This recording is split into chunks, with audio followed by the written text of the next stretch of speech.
She brought this cloth for me from Nigeria less than a year. And I wore it only one time. And I want to put it second time. My stomach would not allow the thing to stand. So the stomach has increased. Men are more pregnant than women these days. The Lord will deliver us. Amen. Please turn with me to the book of 2 Chronicles chapter 5. Finishings that were in the tabernacles, the priest and the Levites brought them up. I back it up with verses 13 and 14. Indeed, it came to pass when the trumpeters and the singers were as one. As what? One. United front. To make one sound, to be heard in praising and thanking the Lord. And when they lifted up their voice with the trumpets and cymbals, an instrument of music, and praised the Lord, saying, for he is good, for his mercy endures forever. That the house of the Lord, was filled with a cloud, so that the priest could not continue ministering because of the cloud, for the glory of the Lord filled the house of God. Hallelujah. Amen. Let's not be bothered with the movement we are seeing, especially the police. You know that 3 days ago, somebody was killed in our neighborhood there. Down there. Mm-hmm. Yeah, the neighborhood. So that's why the police are in search of the killers. Amen. Speak to our situation. Amen. In the mighty name of Jesus. Amen. And at the end, let your name and your name alone be glorified. Amen. In Jesus' mighty name we pray. Amen. And a better amen. Amen. I said I want to talk to us in what I say. Making an acceptable sound to the Lord. Hallelujah. Amen. What is sound? Are we in a classroom?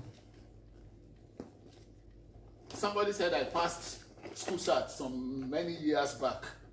Or I passed through the university and I got my certificate. So why are you bringing me back again? You see, we live in a world of learning. And something is, we have what is called the learning curve. The day somebody stop learning, that is the day we start dying. Because we need to collect information every time in order not to be defected. Hallelujah. Sound is a wave. Something that moves faster than even electricity. Vibration could be a sound. Something you can hear. Something you can perceive. Hallelujah. However, sound can be acceptable. And there are sounds that are quite unacceptable.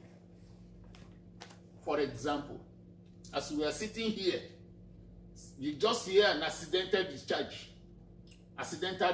You hear somebody with boom. You understand? And everybody has to begin to cover the nose. What that person has made is a sound. But the sound is not palatable. And it's not an acceptable sound that, people will ever want to hear. And noise is something that is similar to sound. Noise is also a sound. But usually a loud sound. And in most cases, why it is called noise is because it is not palatable. Hallelujah. That is why when we were in school, you will always see on the wall, they put no noise. Because noise is not acceptable. But if there is a place you see where they put no sound, what they are saying is that ladies cannot pass through that place. Because when a lady is moving, he wants the shoe to at least sound for somebody to know that a prestigious lady is passing by. So every lady moves with the intention to make a sound. And sound that is meaningful. Hallelujah. Not noise. So if you look at Psalm 100 verse 1, it is a matter of translation. They said make a joyful noise or shout, depending on the translation. Noise is not the appropriate word. But the issue is, as at the time something is being translated, people have limited words. Hallelujah. And that is why till today, the Bible is still, the translation is still being reviewed. Hallelujah. So what he meant is make a joyful sound or joyful shout unto the Lord.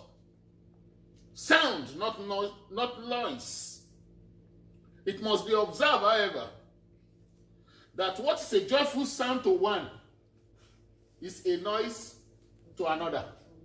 As we are here, we are making sound together in order to glorify God. Don't be surprised. Somebody in the neighborhood may be disturbed with our sound. And our sound could turn out to become noise. Depending on the perspective from where the person is seeing it. No wonder somebody make an observation and they say one man's meat. In fact, it has been reframed somehow. They say somebody's meat is another man's fish. Hallelujah. Because somebody may not like meat, but however, he may like. So, in any way we look at it. So as we praise God here, we are making sound.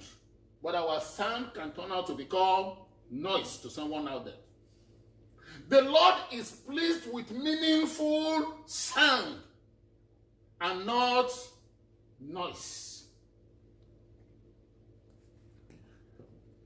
That is, when it comes to noise, it's usually very crowded. It's usually in a disorganized form. But come to think of it, there are some times we want to worship God. I do say to people, I say, you choose for yourself your particular song. Your song does not necessarily mean to be the same with mine. Though coincidentally, in some cases, it could be the same. I might think of a song and somebody else very close to me might think of that same coincidence. Yeah, though our God is not a God of coincidence, but it does happen. So in such a situation, yes, it may tantamount to noise, but the issue is, once it is still made together, it becomes a sound. And that sound, God is pleased with sound and not with noise.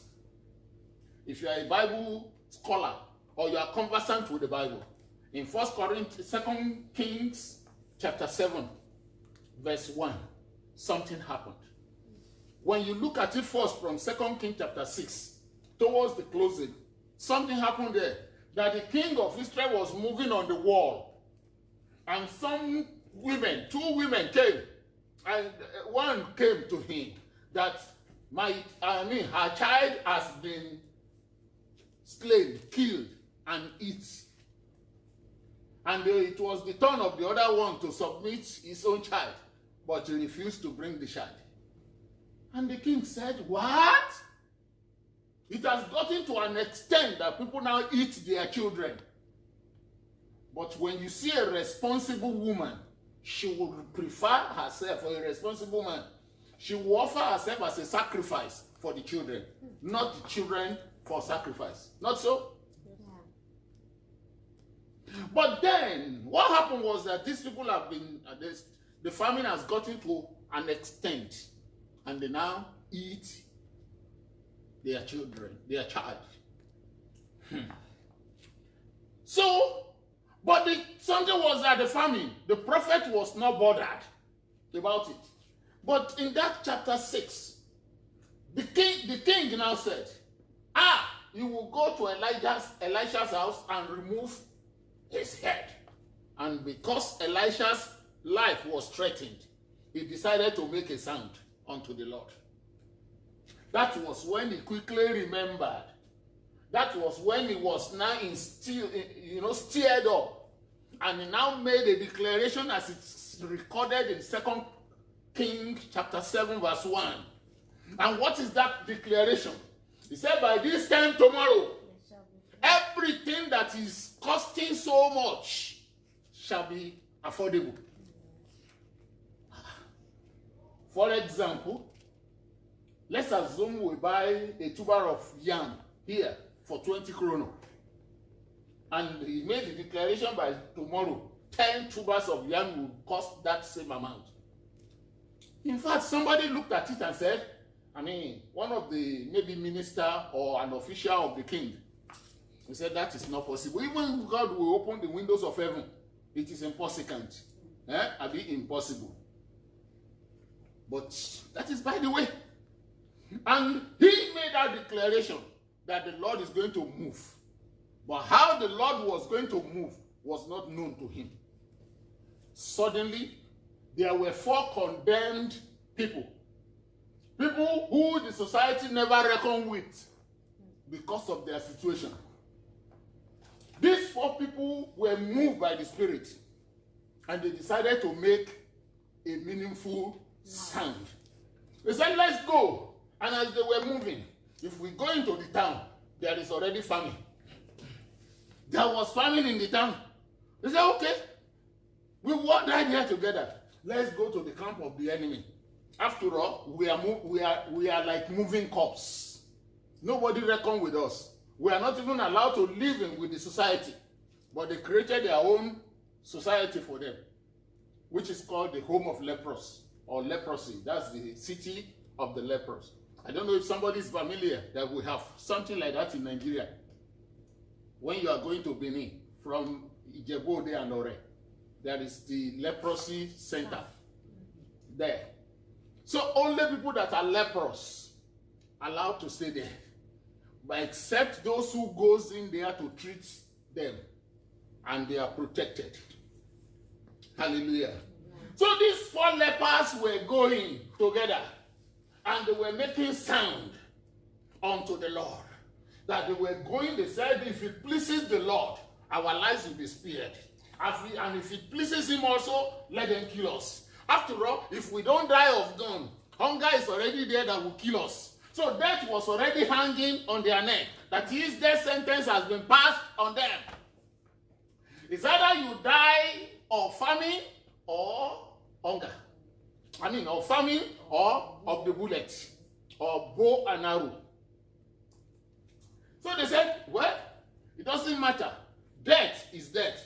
Anyhow, then they began to move. And as they were moving and making one sound unto the Lord, God moved along with them, and he turned their sound into a noise in the ears of the supposedly brave soldiers. And the soldiers had very loud noise. And they concluded, they said the king of Israel must have hired people against us, and they are coming to destroy us. And brave soldiers turned out to become cowards. They didn't even see what was, chasing them, but they started running like bad people. They ran away because they had noise. God turned the sound of these harmless men to in the ears of the enemy. I see God causing a big noise in the ears of every stubborn enemy that says he will not allow you to prosper or fulfill the purpose of God for your life, in Jesus' name. Amen. Soldiers are supposed to be brave men, but situation can occur that braveness will disappear. God caused confusion in their camp, and they ran. And these people just got to the camp where they were supposed to meet with soldiers. All they met was sufficient food. Something they have not seen for some time. You can imagine the way they will be eating. It has to be with their 10 fingers. Because it's something that they have not seen for a long time. Hallelujah. Let me tell us this short story. True life story. We were just listening to one video today, this morning. Myself and my wife, a youth copper, started weeping and crying. Why? Because they gave her the discharge certificate. He said, they have discharged her. Hey, wahala. He said, after all, 53,000 naira is guaranteed as a youth copper. But with the discharge certificate, they are throwing her into the labor market where there is nothing to expect. He said he would have preferred to remain in the youth service for as long as she's able to get a job. At least 53,000 is guaranteed as against 0. Now, what do I want to bring out? there is this something called Youth Service Corps in Nigeria, NYSC. The NYSC was organized by a military government in order to bring unity among the youths. When you study in the north, they send you to the east, or to the south, for you to go and serve. So it was an interchange program. Some guys do meet their spouse during this program, who later becomes spouse. There was the case of this young man, young Yoruba man. You know the Yoruba sect in Nigeria, who met with a lady from Kogi State. They are called the Ibiras. And the man and the lady fell in love. And they began to discuss and to move on. But they served in the Central North, in a place, one of the states in the Central North called Kwara State. And Kwara State is next to Kogi, where the Ibira lady comes from. As they are rounding up their program, and they were given the discharge certificate, they didn't burst into tears in their own case. But what they did was that the young man agreed that since we are nearer to your people, why don't we, first of all, why don't I go with you? At least to the place for me to know where you come from, and for me to also know your people. They agreed. And they took, a short journey to Kogi. On arrival, immediately they arrived in the family house, the lady was so excited. She was so excited, and she made a sound. And what was the sound? The sound says, Adamida, or Tamitide. And that is a complete sentence in their language in Kogi, which means, where is my father? My friend is here with me. And because she wants to introduce the friend to the father. And this statement also makes a complete sentence in Yoruba, which simply means, where is my cutlass? My enemy is here. A complete sentence in both languages. For example, the Igbos, we talk about the Akaraoku. Is there anything like that? Akaraoku. Akaraoku, kind of. The Yorubas also have the same thing. The Yoruba has the same word, Akaraoku. And when you say the Akaraoku in Yoruba, it simply means the cake that is fried for the sake of dead person, the dead. But it means new, this thing with the Igbos. Big Akara. Look at confusion about language. And when this man had Adamida, or Tamitide, the guy, he remembered his shoe, and he picked race like a madman. He ran to the extent that he didn't stop at the garage. He began to run as if he can run with leg to Lagos. He began to run, and he began to run. And everybody was like, what is happening to this? You know, when life is it's in danger, you know the way somebody runs. You will run more than Carl Lewis. This is the way the enemy can misinterpret a statement made by one of the spouse to the other party. And that is why my wife was saying, that in marriage relationship, we don't have to be psychologists. And who is a psychologist? A psychologist is somebody who reads people's mind. This is what he meant. This is what she meant. He said, no, don't do that, but seek clarification. So, may the Lord not allow the enemy to misinterpret our stand to our spouse in the mighty name of Jesus. Amen. Solomon dedicated the house, that is the temple of God. And in the course of the dedication, they raised singers. And they brought the ark of God, representing the presence of God, into the place. And you will agree with me, the scripture says, in his presence, there is the fullness of joy. And when joy is at its fullest, that means there is nothing you desire that you will not have. Hallelujah. Because nothing will be too hard for him to do. So, they raised singers. And these singers sang with unity of purpose. One mind for the dedication of the place. And the Bible says that the unction of God was at the extreme. Such that the priests were slain under the move of the Spirit. That nobody could stand. But what they did was on the floor. God had their prayers and he answered them speedily. To the extent that God even vowed that whatever prayer you people make in this place shall be acceptable and it will be answered speedily. So I don't know what that situation is that has pursued you or any of us into this place. I want to declare that today we mark an end of such in the mighty name of Jesus. Amen. Because the Lord himself is here. And is here to hear our prayers. Amen. Jesus, our copyable example, made wonderful sound and asked the believers to emulate his good example. We are never asked to make noise. Unfortunately, in the body of Christ today, we make more noise than sound.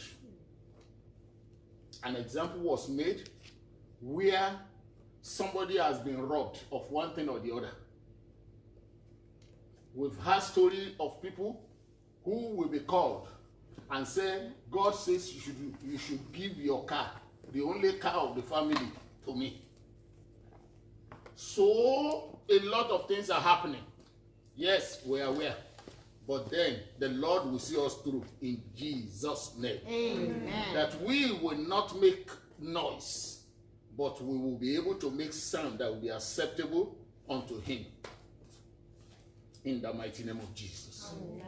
We studied about Zacchaeus today, who, having received Jesus, vowed to restore half of his ill-gotten wealth to the poor. Why? Why? Because he got an information that you don't need to rob anyone. You don't need to owe anyone. Like Samuel stood and asked, who am I? Who have I robbed? Who have I stolen from? Only very few people can ask that question. You understand what I mean? Because integrity has become a thing of the past. Before, people value integrity. But in our days, it is a pity. Maybe because many things have been removed from the school curriculum. Before, immediately you enter school, they will teach you some norms of the society that makes you to be respectful and respect the elders. But in our days, nothing like that. So the church seems now to be an avenue for exploitation. If you want to see where people have been exploited, it is in the church. At a point when people were contributing money for the building of the temple, it got to a point Solomon said, enough. Enough is enough, please. Please, enough is enough. Don't contribute anything again. But do we have such situation today in the body of Christ? All we hear is bring, bring, bring, bring. And when people are suffering, nobody return back to them. The Lord will help us. Amen. At a point in our church in Italy, I was telling the pastor of the place when we have moved here, said, I don't understand what the situation is. but that the Lord wants us to change the noise to sound. We began to pray. He said to us that some things are going wrong there. But what are the things going wrong? We don't really know. It was later that we found out that a pastor in the church has collected money from everyone, owing everybody, and everyone was grumbling. You see, as we sit down here, if we are grumbling, can God hear our prayers?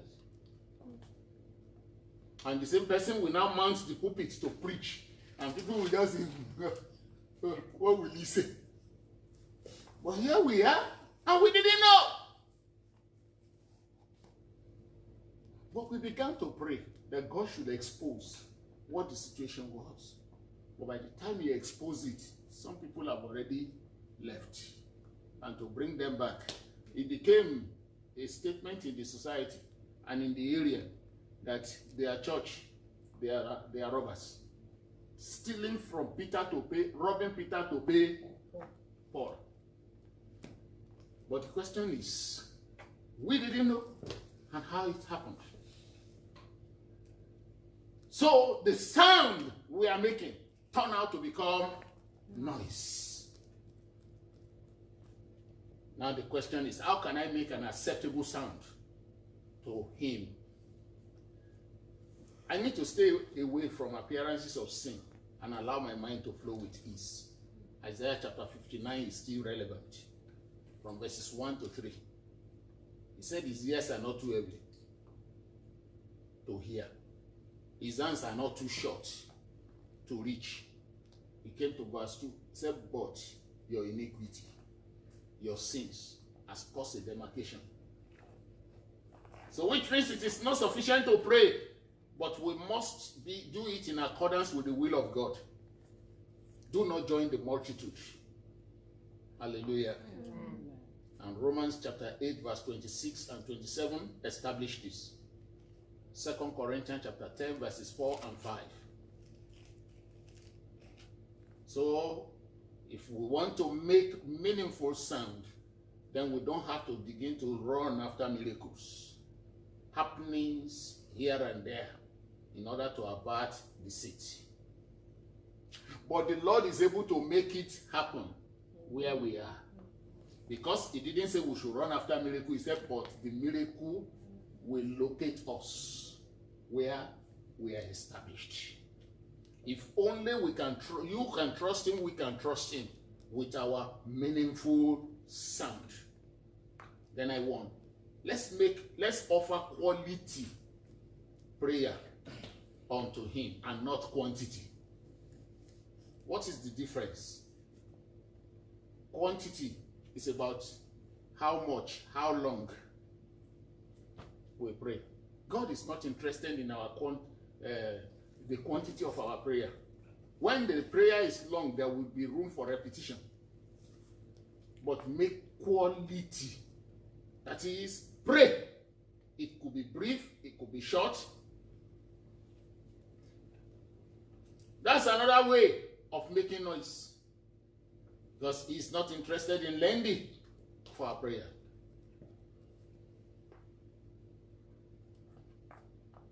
And we need to settle for the truth. Jesus is the truth. And not to go in the way of the world by settling for the fact. Our Sunday school teacher also mentioned it. And it was not in this thing yesterday evening. I mean with the workers in training class. We emphasized it so much that there is the fact, there is the truth. The truth is more acceptable, and the truth is like the sound, whereas the fact is the noise. Fact can be fabricated, but the truth has no dilute. There is no way you can dilute the truth. In Acts of the Apostle chapter 9, verses 36 to 42, something happened there to one lady called Tabitha, otherwise translated as Dorcas. She died.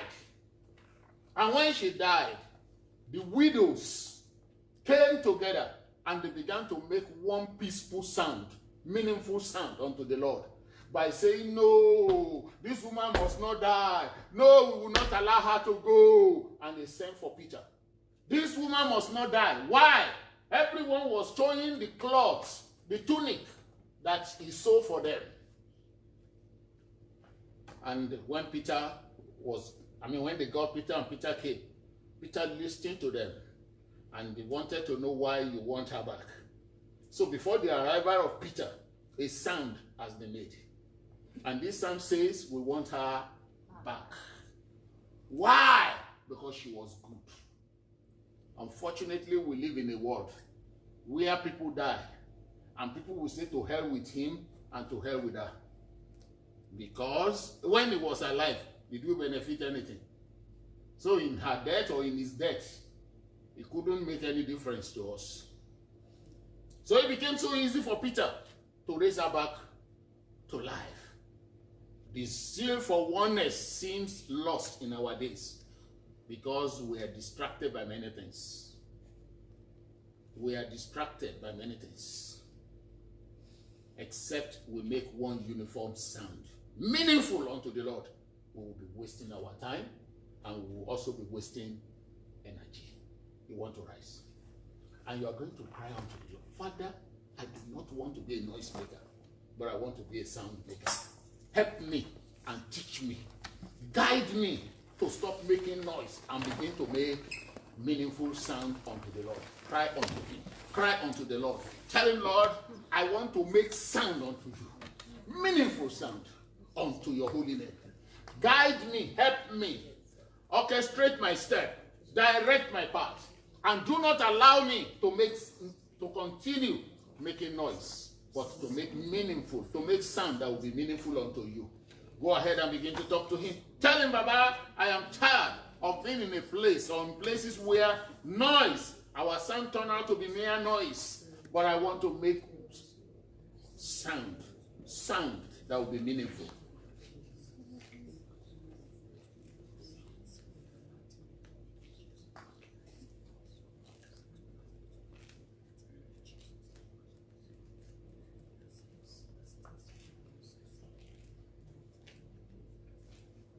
In Jesus' glorious name, we pray. Amen. We want to tell God, Baba, the need to sanitize the body of Christ is now. So that the body of Christ will stop making noise, but we will make meaningful sound in the body and within the body. Let's talk to Baba God. Father, the time and the season changes. And now, Lord, we make more of noise as against meaningful sound. But Daddy, we want a reversal. We want the reversal so that we will no longer make noise, but we will begin to make meaningful sound. We will be able to make meaningful sound unto you. Lord, help us. Help me as an individual. Help us collectively, Lord, so that we will be able to make meaningful sound unto you as against noise. Thank you, omnipotent God, for in Jesus' glorious name we pray. Amen. I don't know where you have made a sound, but the enemy, that is the accuser of brethren, has misinterpreted your sound to become mere noise. And that has caused catastrophe or confusion somewhere. You want to cry unto the Lord. Father, you are the Lord who can reverse the irreversible. Everything that has caused, begin to reverse it. Begin to reverse it. Cry unto him. Father, visit. Let there be reversal. Let there be reversal. Let there be reversal of everything. Of everything. Everything that